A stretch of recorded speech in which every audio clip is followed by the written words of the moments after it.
Hey everyone, welcome back to another edition of Outdoor Hospitality Weekly. I'm Alex Burkett, joined as always by Matt Whittemore.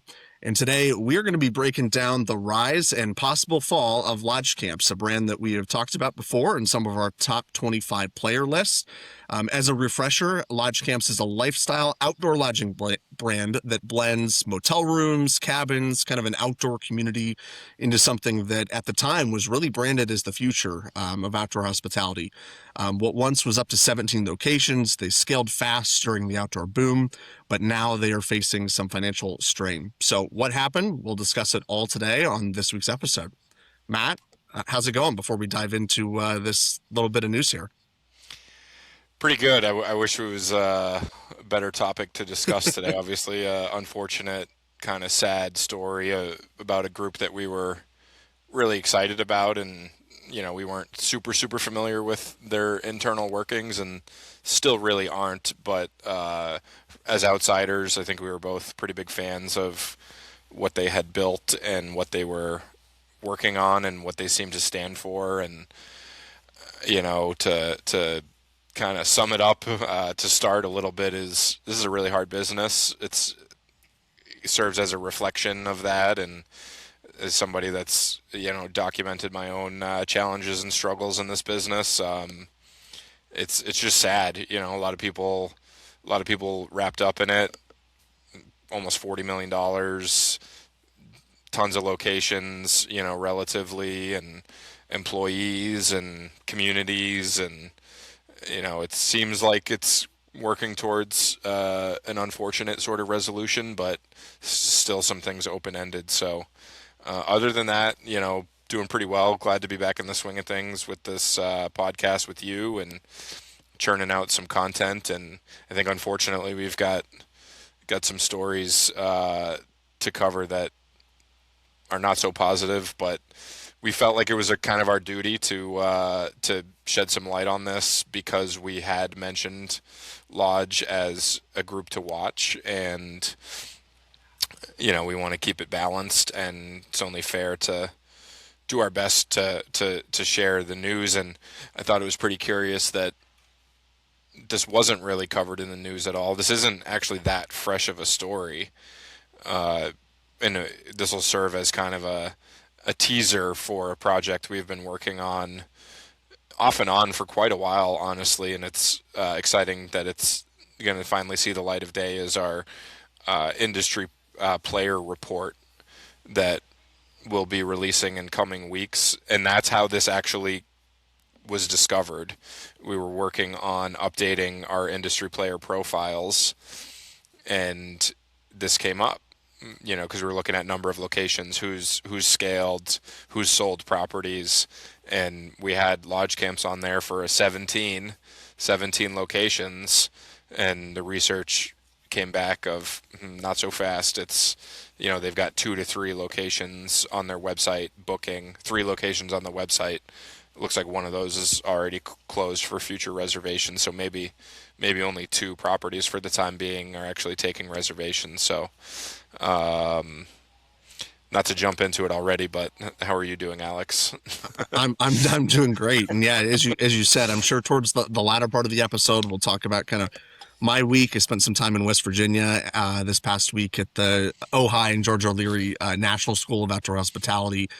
Always a really fun time and experience. Really great to be with some awesome peers and dive into things. I think there's a lot of tie-ins to some conversations that I had there with different operators, and I think like I said, you see a lot of that come to fruition with a brand story like this of what can happen when things go wrong like that. So yeah, I think, Matt, as you summed up in the intro there, we've really only covered, I would say, negative news, maybe one other time on the show of note, and that was when we covered Tenter. Obviously more on the, kind of had the consumer side and the consumer story of their rise and downfall. I would say Tenter at the time was obviously a little bit of a bigger brand than what Lodge Camps was, but Lodge Camps really was, somebody I think, as you said, as operators we looked up to as far as the growth and scale initially. Getting to 17 locations is certainly, an accomplishment by any standard. And, they obviously had a partnership with, Sloot Outdoor, Hospitality for their management side here in 2020. 2025, sort of towards the end of their partnership. And Matt, I think, I'll sort of leave it to you to maybe kind of sum up some of the history of this. As you said, as you started going back through this, you kind of started digging through, what happened between, when we wrote the guide and kind of everything that has maybe happened in between then. But I'm going to kind of pose this question here of, I think this is an interesting point and diving off, point here is, was this a story of more operational failure or more financial failure, just in terms of how they were set up, maybe how the debt was bought or how the locations came to be, right? They obviously raised a whole bunch of money, and the answer could be both, right? But I think that maybe is something that, a lot of times we maybe look at failures in outdoor hospitality as sort of one of those two sides, right? Either you didn't buy it right, you didn't really have the right economics to run the business, whether it was a traditional RV park or a campground like we run, or more of this, kind of unique outdoor hospitality property, or again, was this more of just operational challenges that gave way and showed itself through the financials? So I'll kind of pose that question and let you sort of walk through the story around property level performance, how the debt was structured, how the locations were bought, and just kind of how everything came together. Yeah, it's a really good question, and like I said earlier, we don't really have all the details. We have a few that we're able to get by doing some internet sleuthing to try and figure it out, because it's a really good question, and I think it's serves as really good lessons learned for operators, investors. If I could sum it up, I would say it's development challenges. Mm-hmm. It's been a really tough environment to develop. It's been a really tough environment to finance things, especially development. It was a pretty ambitious scaling plan. 17 properties is no joke, right? That puts them as one of the larger operators of these outdoor lodging concepts, right? You have Getaway at 29 locations, Auto Camp at 15, I think, or no, excuse me, a little less than that, but Under Canvas is at like 15. And so they'd be right in the mix there with some of the top dogs in the space. And they'd been around since 2016, so this wasn't really like a flash in the pan, quick rise and fall in my mind, right? 2016 is a pretty old vintage for these outdoor groups, right? A lot of them got in the 20s and in COVID, slightly before COVID. So, they raised $38.8 million. They had a mix of different types of properties, some operating properties that had light renovations, as I understand it. I think there were some ground up deals, and there were some pretty deep value add renovations. And some of those got started, installed. Some of those never really started from some of the reporting. This property in Asheville, I guess, that was purchased and never touched. There was another property that was purchased and never touched and sold, or might still be listed for sale. So they started in the West, and then they announced an East Coast expansion, and I think that's kind of where things stalled out. Right, there's a property that was announced in the Catskills, and I still haven't been able to track that down. So maybe that one never even was purchased or closed. I know they had a couple of deals that were lease deals versus purchase deals, and so where it stands now is that only a couple are still operating, two maybe still taking bookings on the website.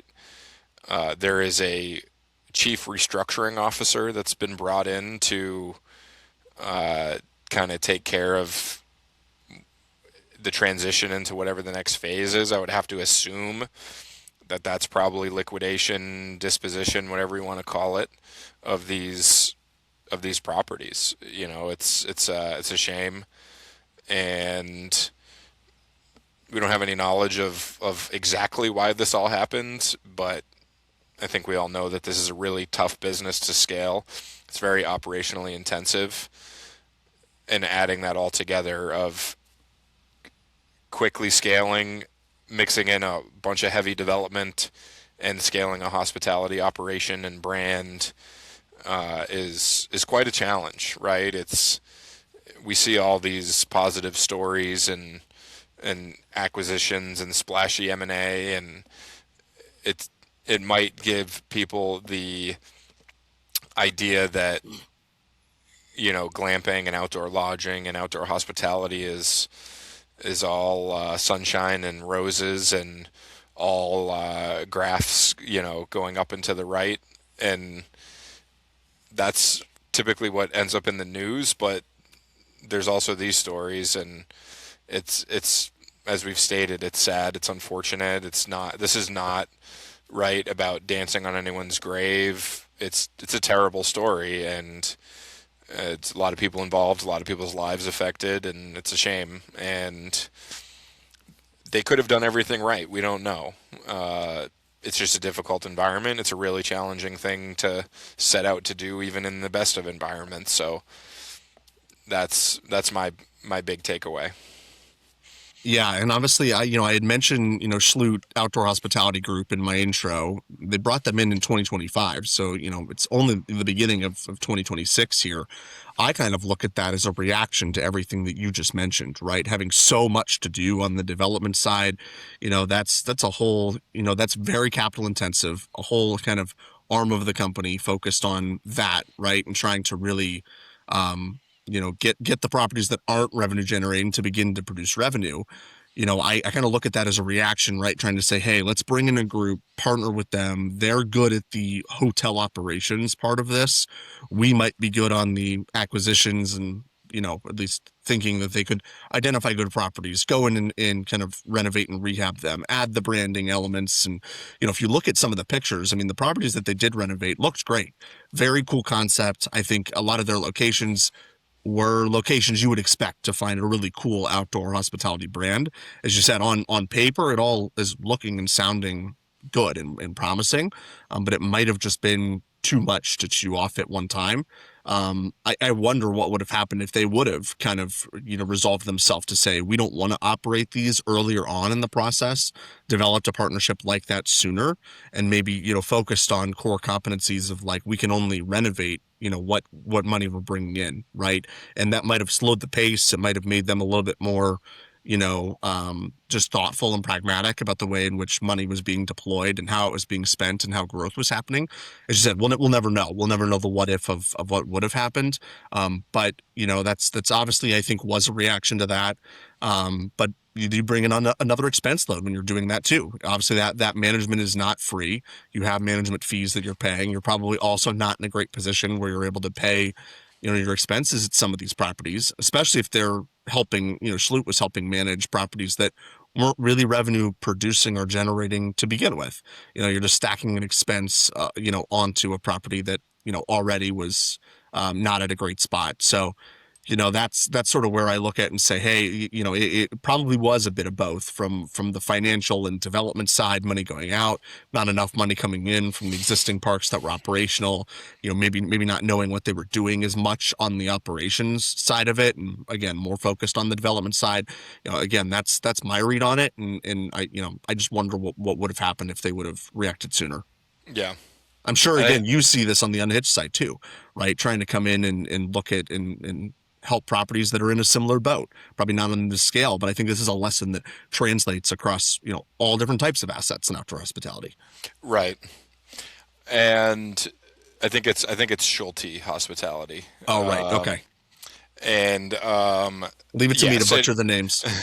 the timing is right. You mentioned, like, it seems like as an outsider, in retrospect, we don't really know, but we look at the timing and it seems like Schulte was brought in right around when these challenges started to pop up. And you know I like to give people the benefit of the doubt and default to assuming that they had all the right expectations and they knew what was ahead of them. And just as my experience in this industry, and I know that one property turns into a problem property and it snowballs, right? Especially lean teams scaling, hands on a lot of things.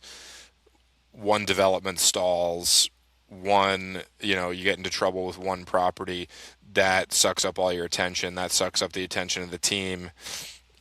And we don't know that this is what happened, but just this is what I kind of thought of when I was reading about this. Is it's a tightrope exercise executing this business plan, and one thing goes wrong and it can snowball on you so quickly, and it ends up affecting the whole operation, the whole business.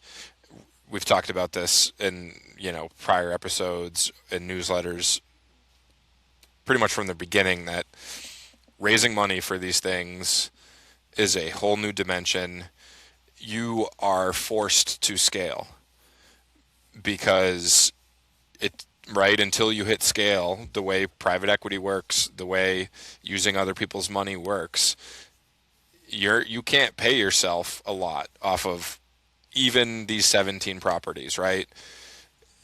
It's you as an outsider might look at that and say, oh, 17 properties, $40 million, that's a lot of money. It goes quick, and typically your investors are going to get paid their return and their return of capital before you see a dime.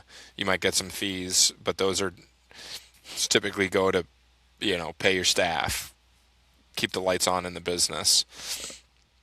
Obviously it's kind of a touchy subject that people get passionate about, and syndicators get a bad rap, and sometimes for good reason. And the whole fees discussion is a sensitive topic that people get really heated about. So, but assuming the right intentions, assuming the right expectations, the right structure, a business of this size, nobody's getting rich off of those fees. And it's a lean business, right? You're highly leveraged on the debt side. A lot of your revenue goes to paying debt service. Then after that, a lot of your leftover cash flow goes to paying your investors back or paying them their preferred return. And that, like I said, that's what a big reason of what makes it a tightrope, in that there's not a lot of margin for error, and it can really snowball on you. So that's. And Matt, can you touch on the aspect of raising money for development, right? Obviously, you have some experience doing this, and we've talked about it and documented it at Covered Bridge, and that obviously being more of like a value add. Some of these were like true, as you said, ground up development. Like what are expectations from an investor standpoint when you're looking at, let's say, raising a fund or getting into, raising money for a development deal? What's the expectation on return there? Are they more patient, would you say, with the development deal than let's say a non-development or a value add deal of an existing park? Like, just shed some light on that, because I think that is a unique facet of this, and something that I think is sort of that new age of raising money. A lot more deals require some value add component where there is development and payoff, and then getting to a potential return for that investor base. Good question. I would say for these types of businesses, what we've seen is honestly more of kind of a venture capital approach, because there's so much that goes into it. It's not like raising money to build an apartment building where Right. there's like a proven playbook and a timeline and milestones, right? Across the board, as an investor, investing in real estate development is some of the riskiest, investment you can make in real estate, especially depending on where in the timeline you are, right? It's if you're super early and entitlements aren't done, right? That's really like pursuit capital. That's like seed money to like, Mm-hmm. pay architects and engineers, and you could sink several $100,000 or several $1 million into a development project that never gets entitled and never sees the light of day, never even gets purchased, right? If a lot of times it's structured that you're under contract, you've got a long due diligence period, and you're paying architects and engineers to concept this real estate development, and it might not ever see the light of day, and that's in traditional real estate development. This is even further down that spectrum, that extreme, because we're layering in building an operating company, building a brand, marketing before things even exist. So much more operational intensity, so much more of that process and system and operation to build alongside the real estate development. Like, you look at the likes of Getaway or Auto Camp, those were, in my opinion, more of like a venture capital kind of deal where, like, how much do you think went into branding Auto Camp? Like millions and millions of Millions. dollars. And it's a totally different risk profile.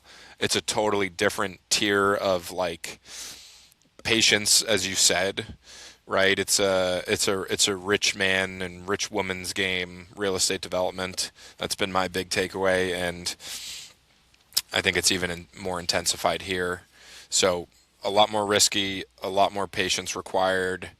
I think people get into trouble because they invest their money in a way that their expectations are not aligned with that.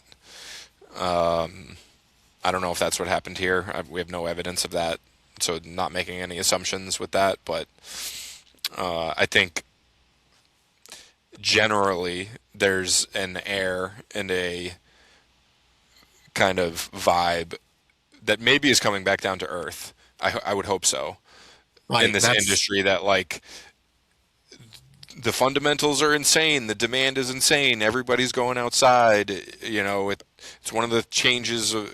COVID changed the world, and everybody goes outside now, and there is a little bit of truth to that, but it's not just right. Build it and they'll come. Obviously, right. And I was going to touch on that because I think this ties into some things that I think had been mentioned a lot, this past week for me when I was in West Virginia, right? I think not only, number one, I was a little surprised at the amount of players that were there, right? Other names that we've mentioned from, the top 25 list, right? So Roberts Resorts, I wrote it down just to make sure I would remember who all was there, but like Roberts Resorts, people from Northgate, Jellystone, KOA at the corporate and non-corporate level, Normandy Farms, an awesome, excellent property that well in Boston's backyard. Island Hospitality, River West Properties, right? Like so many people coming to an event like that. I think to learn, right, and to get better operationally. But I think one of the things that we definitely touched on there, and that was a repeated theme throughout the week, was that renormalization, right? And I think really trying to take it and bring it back down to earth. People getting a little bit more sophisticated about the way that we look and talk about our operations, right? It's not just the money coming in, money going out, right? There was just a lot more of like, how are you stress testing your revenue? What metrics are you really looking at? How are we looking at building, sustainable long-term operations, looking at, what is our yield for a lot of us groups who have investors at play. Many of the groups that I just mentioned are built and structured similarly in some capacity to how, Lodge Camps raised money, right? Here at Grayson, we have a lot of investors that are involved in this property, right? And there's yield that comes with that, and I have to operate within those constraints, and I have to get revenue to a certain point that's able to, generate that yield, but we're still able to have a healthy business. So I think that discipline and the way that people look at properties and the way that even Rachel from Advanced Outdoor Management did a session there and talked about how to, look at underwriting, how to look at, what your finances should be, what margins you should look at, right? All stuff that was very in line with things that we've talked about before here on Outdoor Hospitality Weekly, right? But I think just that normalization and that conversation around discipline in the industry and how you're able to operate a good business, generate good revenue with a solid yield for a lot of us that have investors, was great, right? We talked a lot about operational consistency and the complexity that comes with that. How to generate SOPs. We touched on a lot on sort of that, EOS type of model. And I learned what a level 10 meeting was, right? I never like, we had some of these systems and things in place. Like I've always been on more of like a management by objective approach, and the way that I've, look at my role and how I've been measured within our business, but things like that becoming a little bit more mainstream, right? How are you looking at refining your systems? How are you looking at refining those things? Those are all conversations that I think bleed over, and you can see some of the parallels into a story like Lodge Camps, right? What would have happened if they would have been, looked at the operational complexity and solved for that earlier? What would have happened if they would have, maybe had a little bit more discipline in the underwriting or the financial approach in the business, right? There's all these what if questions that, sure, as you've repeated and I've said here, we can speculate on. We won't know what would have happened if they would have done it.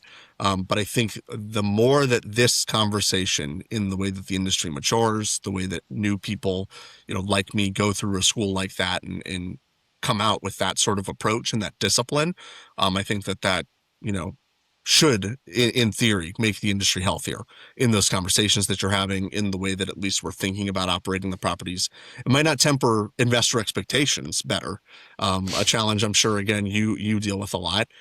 Thankfully, I don't have to deal with as much of that, but I think that Matt, I think, is an interesting conversation that I think, again, I see a lot of parallels in coming back from that week, us diving into this story here with Lodge Camps, and I see how so much of it, I think, can relate back to some of those points that we discussed. Yeah, I'm curious to hear um, what were some, if any, kind of big like wow takeaways. Obviously, you're a student of the industry and have been for quite a while, and I'd love to hear from somebody like you. What would anything that kind of made you think about anything in a different way, or just any big surprising kind of aha moments that you had. That's a great question, and honestly, I mentioned it, but so much of, I think, what was covered was things that we've already touched on, right? Like, I don't know that I come away and can even mention like something like, I think I was talking to you kind of offline, Yeah. and Larry Brownfield from KOA brought up a really interesting point that obviously relates to the marketing side of things, from things that he is seeing, at KOA, right? And how, KOA has really been a master of the brand and getting to hear from KOA directly, right? Larry deals with franchisees and people all across the country, who are, prospective KOA owners and existing KOA franchisees, and to hear from him the level of, not only spending commitment that they're doing on the brand side to continue to bolster their marketing, but how their booking volume is comprised, and the channels that are being used for that, right? And pointing to, a huge percentage of KOA reservations being made through KOA.com or the KOA app, right? Something that I think, inside, I think both you and I would say, yeah, that makes sense. It's something that we probably know. But hearing him kind of walk through what that brand commitment looks like, what franchisees, the steps that they take to, sort of fit within that brand ecosystem, it really kind of hardens my resolve to take more action on that side of the marketing and branding, and where we've been able to really double down on our marketing spend, working with, we've, partners with, Influence Outdoor Hospitality Agency now for a lot of our marketing and our advertising efforts, right? And so beginning to really just hear from some of those, top brands and top players that we're going to be highlighting in this, this guide coming out here soon, seeing what they're doing well, hearing from them directly as instructors to get sort of the inside look at how they're operating their businesses. I think those are things that I can kind of take a look at, see the positives, right? If we look at KOA, I think we would both agree that their number one strength is the brand, right? So what is KOA doing there that we can learn and harness and begin to put into our business here that's going to make us better and stronger? So Yeah. I think it's just seeing what players do in spaces and areas like that, and again, take that back and bring it into our own business to, become even better and stronger. So Yeah. I think there was some pretty interesting kind of recent developments at KOA too, right? There were some executive moves. right. I was doing some analysis of the new FDD, franchise disclosure document, for our new report that we've been working on, and one of the things that stuck out to me, which I'm curious if they talked about this at all, is adjusting their minimum NPS scores. Did they talk at all about that? We did. We talked about, in yeah, we I forget who it was exactly. There were a couple of KOA execs who were here this week at national school, but yeah, kind of, moving those, I think, towards more of that like upward trajectory is something that they're really looking at. And obviously like Right. NPS score 1 to 10, right? Customer feedback that's given in response to a stay. I'm looking at kind of 1 to 6, 7 to 8, and then kind of 8 to 9 were more like traditional lenses of like viewing that score through, right? Of kind of like Right. poor, 0 to 6, solid 7 or 8 score, and then obviously like 9 to 10 being that upper echelon. But yeah, I think it's definitely interesting how they're gauging that feedback. Yeah.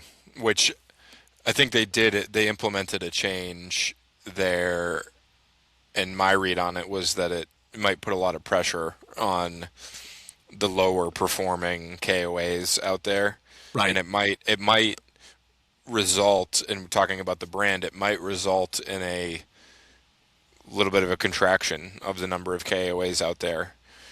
We don't have the data of which ones score low, but it's a trade off, right?